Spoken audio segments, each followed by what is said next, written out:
Capítulo 1. Alguém dá nome ao que acontece. A consciência se lembra do que é nomeado. Assim que nascemos, às vezes até antes, nossa mãe determina como somos. Isso é fácil de descobrir já na cena do parto. Nossa mãe diz: como a Catarina é tranquila, nada a ver com Tiago, que era muito agitado. De alguma maneira misteriosa, já nos coube o personagem de calma e boa, ou vice-versa. Mas, de qualquer forma, já há palavras que nomeiam como somos, mesmo que ainda não tenhamos tido tempo de nos manifestar. Isso acontece porque os seres humanos podem chegar ao entendimento por meio de comparações. Algo é belo porque existe o feio, algo é grande porque existe o pequeno. O masculino é o que é em relação ao feminino. Luz e sombra, dia e noite. Os polos opostos nos permitem organizar o conhecimento. Da mesma forma, quando nos tornamos mães, nomeamos alguma coisa em relação ao bebê, em relação a outra coisa conhecida, comparando-o com o semelhante, ou parecido, ou totalmente oposto. Só então ficamos tranquilas, sabendo que isso se encaixou na estante correspondente. O fato é que desde o início alguém nomeia como somos, o que nos acontece ou o que desejamos. Isso que o adulto nomeia, geralmente a mãe, costuma ser uma projeção de si mesmo sobre o filho. Dizemos que é caprichoso ou chorão, muito demandante, exigente, silencioso, tímido, cabeça dura, divertido, mal-humorado ou atrevido. É verdade?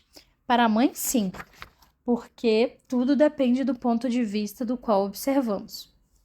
Do ponto de vista da criança, ela simplesmente chora, porque quer companhia, mas os adultos interpretam que chora mais do que nossa paciência aguenta. Então dizemos: é chorão ou manhoso. Possivelmente, a criança precisa desesperadamente ser compreendida e atendida, carregada nos braços e ninada. Mas nós, pais, tergiversamos. É isso o que está acontecendo. Opinando que é uma criança insistente demais ou que não se contenta com o que tem. É dessa forma que acontece algo à criança, mas isso é nomeado com base na interpretação do que acontece a outra pessoa. Simplesmente porque quando somos crianças, ainda não temos palavras para dar nome ao que nos acontece. Assim, pouco a pouco, para cada experiência pessoal, escutamos e assumimos um nome emprestado. Por exemplo, sou terrível. E se sou terrível, não entro em argumentação. Sou passional. Não penso e me engano com frequência. Tudo por não pensar. É verdade? Em parte, sim. É possível que eu seja uma criança insistente e tenha tanta vitalidade que ninguém consiga deixar de me ouvir. Mas também é provável que seja uma reação desesperada em busca de amor. Ainda que isso, essa necessidade impaciente de ser amado, não tenha sido nomeada por ninguém. É importante saber que, desde o princípio, quando parece que as cartas ainda não foram distribuídas, já estamos posicionando, por meio das palavras nomeadas pelos adultos, como se organizarão os papéis em um determinado esquema familiar. Porque, de um lado, vamos acumulando uma quantidade de experiências vitais agradáveis, difíceis, complexas, harmoniosas, hostis ou confortáveis. E, de outro, vão os titulares, nomeados pelas pessoas mais velhas. Mas, mais evidente ainda, é que algo que não aconteceu, mas que mesmo assim alguém se ocupou de nomear, pode ser organizado pela consciência em uma lembrança confiável. Parece estranho, mas funcionamos assim.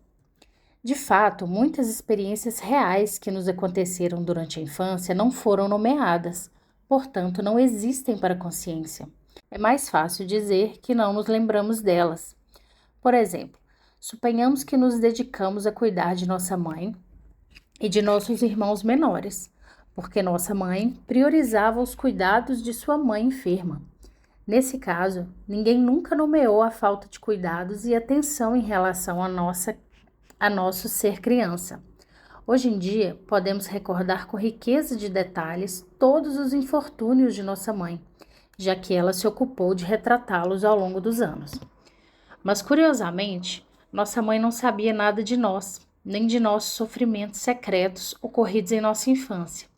Nesses casos, nossa mãe dizia que fomos bons e responsáveis, mas ninguém nomeou nossas carências ou necessidades não satisfeitas, nem a sensação de não sermos merecedores de cuidados, coisas que arrastamos desde então ao longo da vida. Em nossas lembranças conscientes, éramos crianças boas, educadas, brilhantes na escola, sem conflitos e diligentes. Quero dizer que todos nós vamos incorporando uma interpretação sobre nossas atitudes ou ações concretas, que podem estar bem afastadas da realidade emocional. No caso desse exemplo, a consciência não reconhece nada relativo ao desamparo nem às necessidades de uma criança. Só sistematiza que éramos bons e mamãe tinha muitos problemas. É uma interpretação do que acontecia, mas não reflete toda a realidade. Em princípio, vamos continuar pensando, sentindo e interpretando a vida de um ponto de vista emprestado, habitualmente o ponto de vista de um adulto, importantíssimo. Na maioria dos casos, nos referimos à mamãe. Então, continuaremos alinhando nossas ideias e nossos preceitos em relação direta com o ponto de vista de nossa mãe.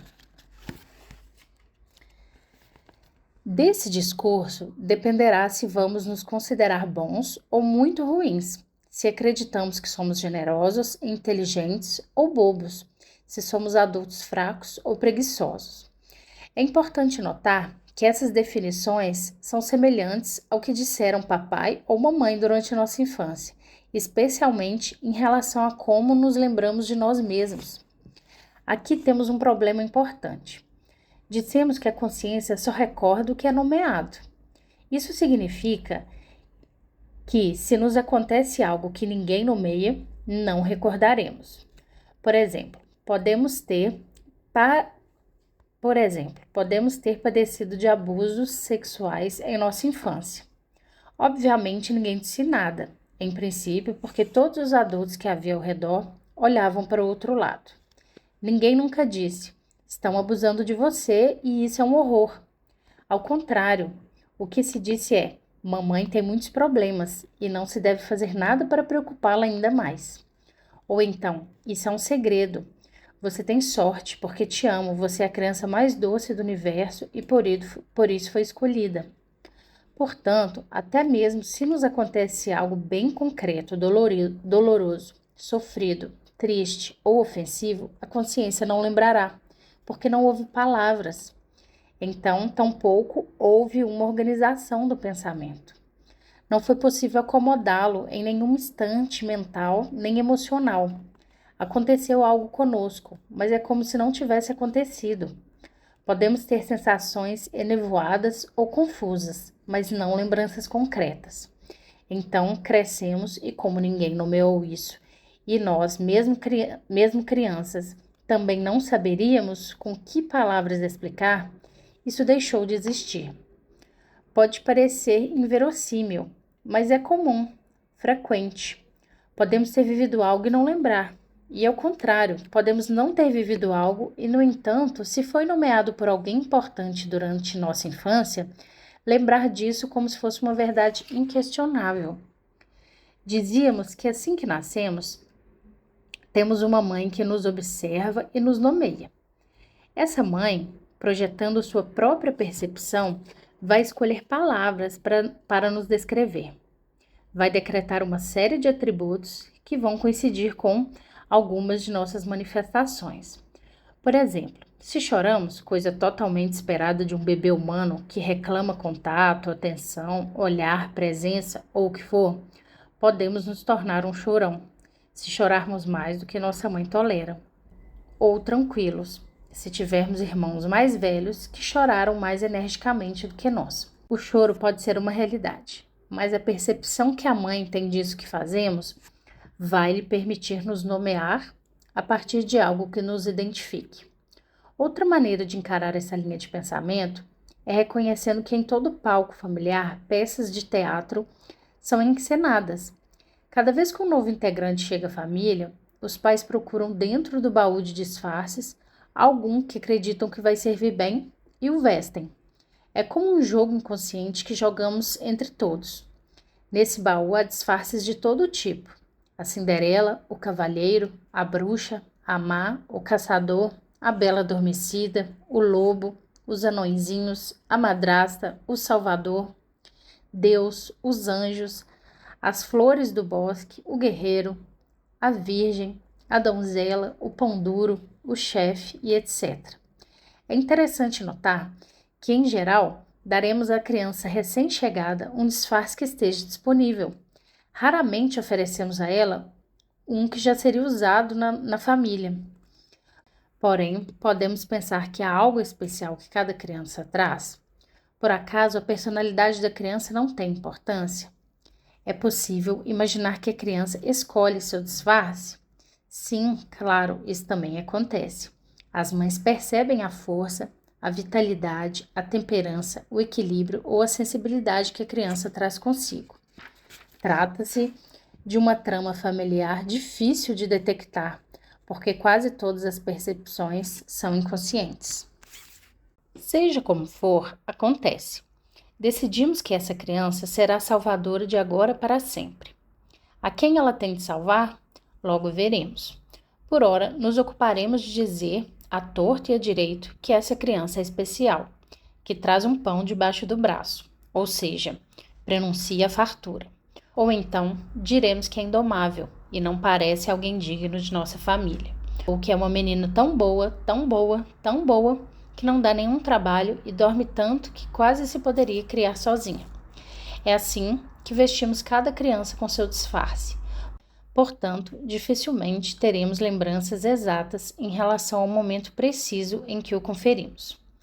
Não bastasse isso, uma vez que se vestiu o disfarce de cavalheiro, de valente, de tímido, de sensível ou de travesso, só poderemos continuar olhando com seu personagem a reboque, porque nunca soubemos como era essa criança em essência. Então, algo mais acontece. Tudo que a criança escuta de si mesma, positivo ou negativo, tem relação com o personagem que encarna. E assim, em sua necessidade desesperada de ser amada, a criança tentará ser o mais valente dos valentes, a mais bela das belas, o mais doente dos doentes. Por quê?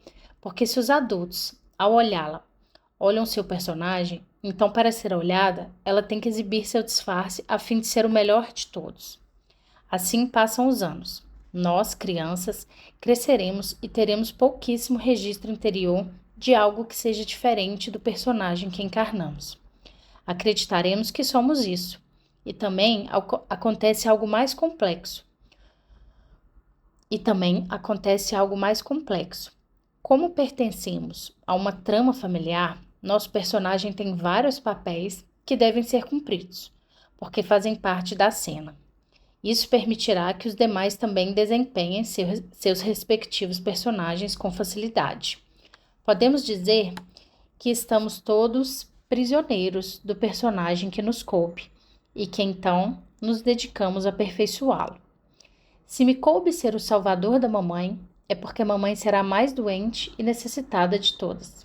Acreditando que sou o que sabe ajudar, crescerei ajudando e resolvendo os problemas de todo mundo, mas sem nenhum registro de minhas necessidades pessoais.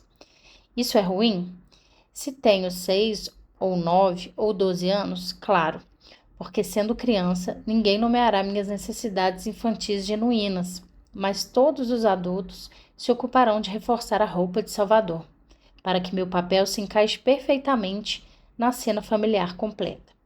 A partir desse exato instante, me perdi de mim mesmo, porque não tive acesso ou apoio ao acompanhamento para transpor os obstáculos próprios de minha infância, dos quais não tive registro algum. E se não tenho registro do que acontece comigo interiormente, não sei quem sou. Todos os personagens têm o mesmo defeito. Escondem a capacidade de representar um papel, mas esse mesmo papel não é exatamente igual a ser essencial. Digamos que nosso ser interior é muito mais rico, mais vasto e, sobretudo, mais ambivalente. Ao contrário, cada personagem desempenha ao máximo seus atributos, porque os demais já são desempenhados por outros membros da família. Por exemplo, o lobo que come a vovozinha, no conto da Chapeuzinho Vermelho, não pode ser bom, porque deixará de ser lobo. Mas, se não estivesse disfarçado, Se fosse uma pessoa comum e corriqueira, poderia ser bom às vezes ruim, ou até mesmo indiferente em outras. Essa é a grande diferença entre viver alinhado com isso que somos e desempenhar um personagem determinado. Seguindo essa lógica, se uma criança se torna o lobo mau da família, se acostumará a reagir como lobo, encontrando as vantagens que esse personagem oferece. Por exemplo, conseguirá que todos tenham medo dela. Se essa criança vive em um entorno de relativo desamparo, como quase todos nós, o medo será seu pior inimigo. Mas se os demais têm medo dela, já está mais bem posicionada, provando os benefícios que essa atitude lhe outorga. Uma vez que constata os bons resultados, ou seja, que alguém tem medo dela e, portanto, não a machuca, compreenderá que pode fazer uso de uma ferramenta eficaz contra seu próprio medo. Então, continuará usando-a cada vez mais. A partir de agora, inconscientemente, a criança vai exibir seu disfarce, ou seja, tentará desempenhar seu papel cada vez melhor. Será o pior, rugirá cada vez mais forte, dominará territórios e, à medida que cresça, se tornará um jovem feroz. A partir dessa realidade, relativamente invisível, continuará fortalecendo seu personagem, podendo alcançar um alto nível de crueldade. Pode ser um espancador ou um homem de negócios temerário, que vive o trabalho como um campo de batalha infestado de inimigos. Possivelmente ganhe todas as suas batalhas, porém esqueceu-se de que em seu interior há uma criança assustada e ferida, que só pretende se salvar de seu próprio medo infantil, e que por isso mesmo usa sua fantasia permanentemente, não a tirando nem para dormir. É bom saber que o personagem ao qual nos acostumamos ao longo da vida sempre oferece um refúgio e uns tantos benefícios. O mal, por exemplo, garante que ninguém nos machuque, porque atacaremos primeiro. Outros personagens funcionam da mesma forma. Ao eterno doente ninguém pede nada. Outros personagens funcionam da mesma forma. Ao eterno doente ninguém pede nada. O depressivo crônico tem um harém a se ocupar dele. O que não sabe de nada vive em uma bolha sem contato com a realidade, obrigando os demais a se encarregar de tudo. O onipotente manipula os fios e assume o poder. O manipulador não só rouba o que pertence aos outros, como também é amado por aqueles a quem enganou. Enfim, há milhares de personagens possíveis. Só quero deixar claro que o personagem habitualmente é tudo que temos para sobreviver. São os atributos do personagem que nos permitem suplantar o desamparo em nossa infância, a falta de compreensão por parte das pessoas mais velhas, a rigidez, o autoritarismo ou simplesmente a solidão que vivemos quando crianças. O personagem que adotamos não nos abandona, cuida de nós, permite-nos transitar pela vida com certos recursos. Por que não viver tranquilo, então, com o personagem nas costas para sempre? Seria fácil, mas o seu essencial que vive em nosso interior faz força para aparecer. Podemos afirmar que nosso verdadeiro ser, ou nosso eu autêntico, é muito mais amplo, rico e complexo que o personagem. De qualquer maneira, nenhum de nós quer deixar seu personagem de lado, a menos que atravessemos momentos vitais críticos nos quais, em princípio, o personagem vai agir no automático. No entanto, ao mesmo tempo, vai deixar em descoberto as limitações que tem. Por exemplo, no meio de um divórcio, o mal quer ser levado em conta e compreendido, coisa que raramente esse personagem obterá.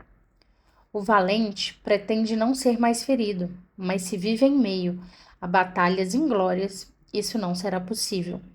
O enfermo crônico não quer ficar mais doente, mas se for essa a única maneira que ele conhece de receber carinho, não se arriscará.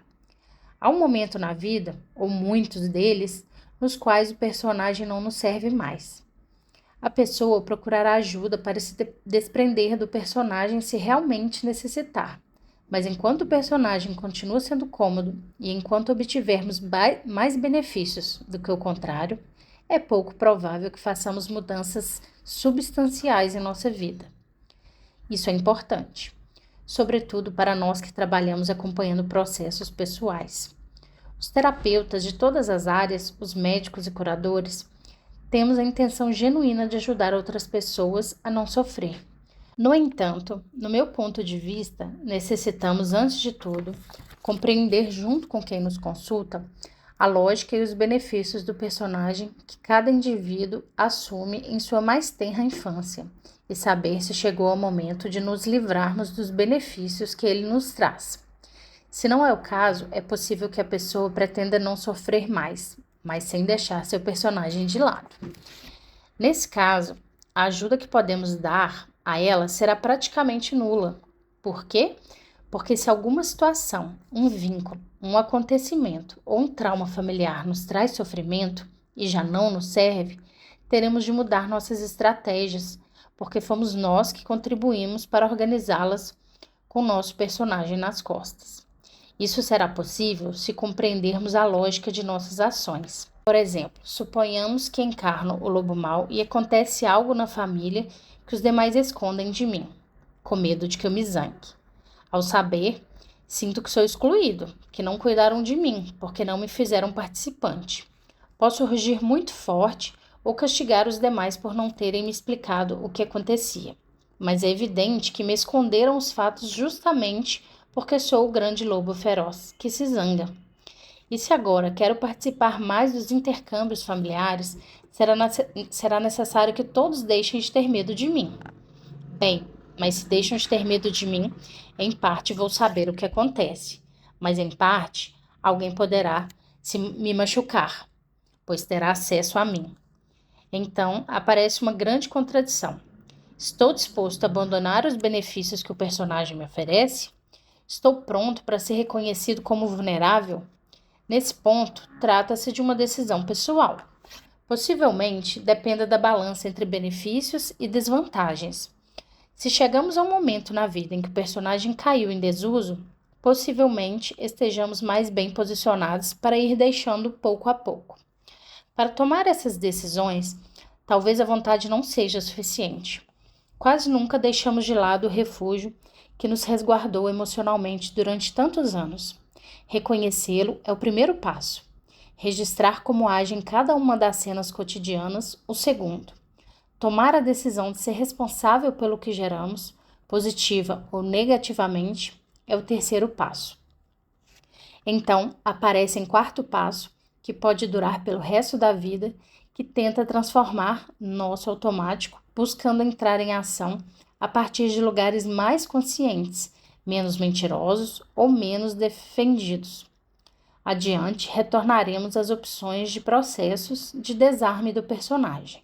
Mas, por ora, é importante ter claro que todos temos um, sendo seus cuidadores mais fiéis. Ser amado a partir do personagem. Outra grande dificuldade que surge quando desejamos transmutar e deixar de lado nosso refúgio infantil é que fomos amados e somos hoje identificados e valorizados na medida em que desempenhamos nosso personagem à perfeição. Todos fazemos parte de cenas das quais muitos personagens interagem e necessitamos um dos outros para cumprir nossos papéis. Portanto, deixar de lado o personagem não é tão fácil, sobretudo porque não sabemos de que outro modo os demais podem nos reconhecer, muito menos gostar de nós. Por exemplo, se assumo o personagem que cuida dos necessitados, que se vira sozinho e nunca tem problemas, no dia em que me sentir cansado ou sozinho demais e tiver vontade de que alguém se ocupe de mim, obviamente isso trará transtornos a todo mundo e não haverá quem aceite essa mudança repentina. Portanto, o entorno cerrará suas fileiras, obrigando-me a continuar cumprindo o papel que tinha antes. Tendemos a reagir de maneira automática aos modelos conhecidos. Por isso, diante do menor obstáculo ou incompreensão por parte de uma pessoa significativa para nós, voltamos a funcionar segundo o nosso esquema habitual. Costumamos ser funcionais na trama completa. Portanto, é frequente que quando um personagem não cumpre seu papel, todos os demais se desorganizem e exijam que as coisas voltem ao fluxo normal. Por exemplo, se historicamente assumi o personagem da irmã mais nova infantilizada e alheia aos conflitos familiares e nunca trouxe nenhum problema para casa, no dia em que decidir começar a pensar por mim mesma, a trama tenderá a desprestigiar meus movimentos. Suponhamos que tenho 2 filhos pequenos e visitamos todos os domingos a casa de meus pais, onde historicamente nos reunimos com meus irmãos, cunhados e sobrinhos, e que um de meus sobrinhos abusa de meu filho. Diante de uma crise dessas dimensões, peço ajuda. Começo a reconhecer meu personagem. Revejo todos os personagens familiares. Converso com meu cônjuge. Decido amadurecer. Quero ver tudo que me empenhei e não ver ao longo da vida para me manter fiel ao meu personagem. Agora o personagem da ingênua eterna me machuca. Machuca meu filho e tenho um cônjuge maduro que não me permite permanecer nesse papel infantil. Então decido ver não só a situação afetiva completa do meu sobrinho, mas a de toda a família a qual pertenço. Peço mais ajuda. Repasso a história de minha vida. Tenho pouquíssimas lembranças, justamente porque eu era menina boa que não tomava conhecimento de nada. Mas pouco a pouco vejo minha responsabilidade ao me acomodar na negação sistemática. Vejo meus pais. Vejo a mim mesma tentando me mover na escuridão. E ao começar a me ver, não posso deixar de me ver. Dói. Abraço e retrocedo em minhas lembranças. Confundo-me. Em alguns momentos, tudo se torna cristalino. Vejo os enganos e os discursos duplos que marcaram minha infância. Vejo as mentiras. Vejo a doce ingenuidade na qual decidi me proteger. Vejo a comodidade de negar o que era óbvio. Vejo os maus tratos e abusos emocionais históricos em minha família. Vejo minha mãe queixando-se de meu pai. Vejo meu irmão mais velho na reabilitação do consumo de drogas. Vejo a mim mesma fechada em um conto de fadas. Recordo da casinha de madeira cor-de-rosa, onde passava as tardes com minhas bonecas. Vejo minha irmã mais velha brigando com meus pais e saindo de casa. Vejo a mim mesma brincando com 15 anos. Vejo cenas de meus pais acusando-se mutuamente. E eu sem querer saber o que acontecia. E agora vejo meu filho abusado. Com 1 milímetro de decisão pessoal, me disponho a tirar a venda dos olhos e confrontar o que acontece. Todos em minha família cerram fileiras e me chamam de louca. Em alguns momentos, penso que posso ter enlouquecido. Eu era tão boa e tão sorridente, e agora vejo imagens distorcidas. Como saber se isso que vejo é verdade? De fato encaixa, e aparecem mais e mais lembranças de infância que nunca tinham surgido em minha consciência. E as peças de quebra-cabeça emocional se inserem com uma facilidade maravilhosa. Então aparecem mais e mais lembranças em cascata, e alguém coloca palavras e nomes em situações que nunca foram nomeados. Decido que não quero mais ser a menina ingênua e tonta. Já não é por mim, é por meu filho. Quando vejo e nomeio o que vejo, meu filho dorme placidamente à noite. Quando minimizo, tergiverso ou justifico, meu filho tem terrores noturnos. Então, esses gritos na escuridão me lembram de que não se pode voltar atrás, de que a personagem de menininha boba foi um excelente refúgio em minha infância, mas agora me transforma em uma perigosa predadora dos demais. Se tenho filhos ou pessoas que dependem de mim, serei feroz, ainda que não tenha registro disso, com meu doce sorriso e reboque. O problema é que se decido sair do refúgio da ingenuidade, talvez tenha de pagar o preço do desamor. Assim, chegamos a um ponto importante desse exemplo. Quando estamos em condição de abandonar o personagem, ao constatar que não nos serve mais, o maior medo é o de não sermos mais amados, porque já não reagimos mais às expectativas dos outros. No entanto, é uma ilusão, porque antes, quando desempenhávamos nosso papel, também não fomos amados. Éramos funcionais ou necessários, mas ser amado é outra coisa. O medo de perder algo que de alguma forma não tivemos é um equívoco. No entanto, age em nossas crianças quando estamos a ponto de não dar o temido salto entre o personagem conhecido e as infinitas possibilidades que um estado de consciência mais amplo pode oferecer. No exemplo escolhido, a trama poderia exigir que não nos houvesse quem denunciasse os maus tratos ou desamparo. Ou talvez esses papéis já fossem ocupados por outros irmãos mais velhos. Portanto, os pais podem ter querido resguardar-se e resistir à filha caçula de boneca para satisfazer suas fantasias de família feliz. E funcionou, enquanto funcionou. Poderiam ter continuado cada um com seus respectivos papéis? Sim, é claro. Mas alguma coisa aconteceu para que o personagem da menina bonita tenha deixado de ser tão cômodo para a mulher que usava o disfarce. Todos esses momentos, se acontecem, não dependem do amor, mas do medo de cada um dos envolvidos. Quando adquirimos maturidade suficiente para nos atrevermos a abandonar nosso personagem, ele nunca se perde no terreno do amor. Quando muito aparece a realidade nua e crua. Quanto maior o desamparo emocional, mais refúgio no personagem que confere identidade. Se falamos de refúgio, implicitamente estamos falando também de fragilidade ou de infância, porque toda criança é dependente em todas as áreas. Quando somos crianças, dependemos física, afetiva e economicamente de nossos pais. Não há praticamente nada que possamos resolver por nossos próprios meios sem a colaboração dos adultos. Por isso, as experiências que temos de amparo, ou ao contrário, de vários níveis de solidão, desamparo, falta de compreensão ou distância afetiva quando fomos crianças, vai articular o tipo de refúgio que teremos de construir de maneira que conseguimos para sobreviver. Esses refúgios geralmente são emocionais e assumem uma forma específica por meio da qual nossos personagens se organizam na vida de relações. Não há personagens mais importantes ou mais fortes do que os outros. Por exemplo, se alguém encarna o papel do doente crônico, para além das aparências, pode ser o personagem mais poderoso de toda a família, se mantiver em suspenso ao longo de várias gerações um monte de indivíduos dependentes de suas enfermidades. No entanto, todos poderíamos acreditar que o valente ou o empresário de sucesso são mais poderosos do que o cardíaco, para quem não se deve levar mais notícias porque corre o risco de ter um infarto. Na verdade, o personagem é mais forte se temos uma necessidade imperiosa de nos aferrar a ele.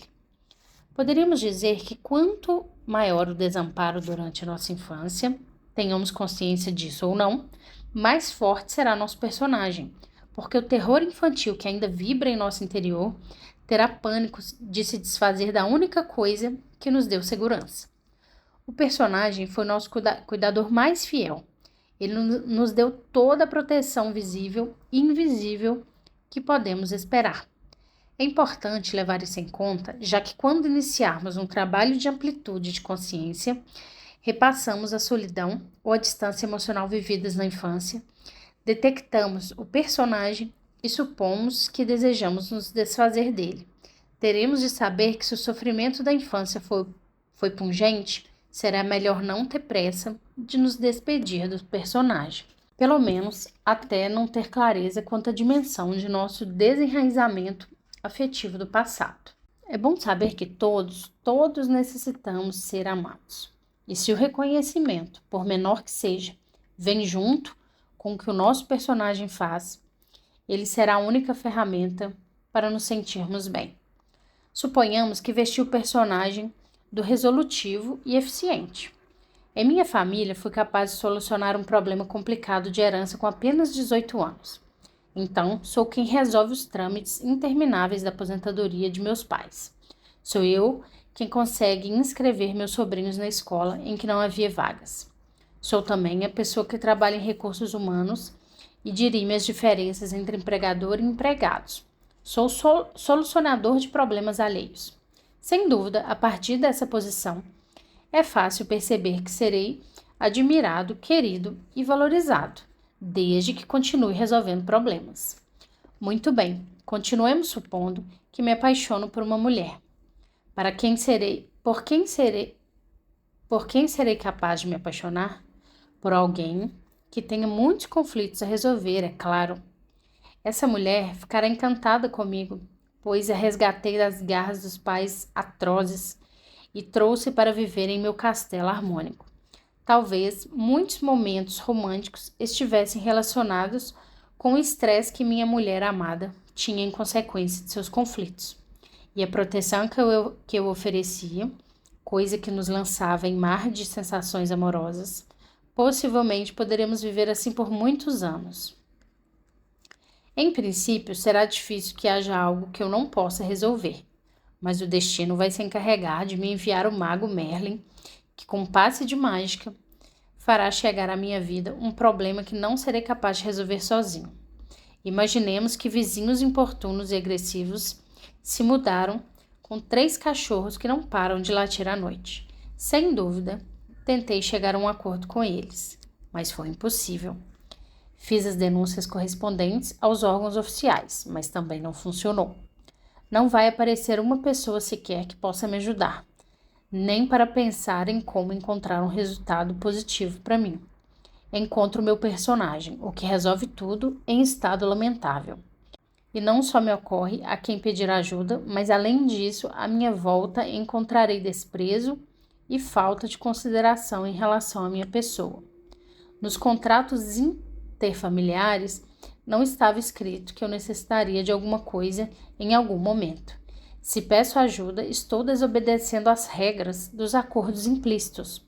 Portanto, entre meu automático de dar um jeito nas coisas e o automático do entorno que também apoia o gesto do que sou, quem tem que resolver os problemas pendentes, será difícil tirar o disfarce. Em especial, se tenho a sensação de perder o amor de quem supostamente me ama.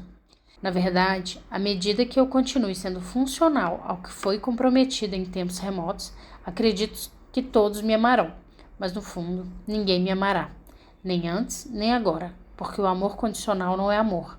Dei aqui alguns exemplos banais para descrever brevemente como nossos personagens agem, para que servem e quão aferrados a eles estamos.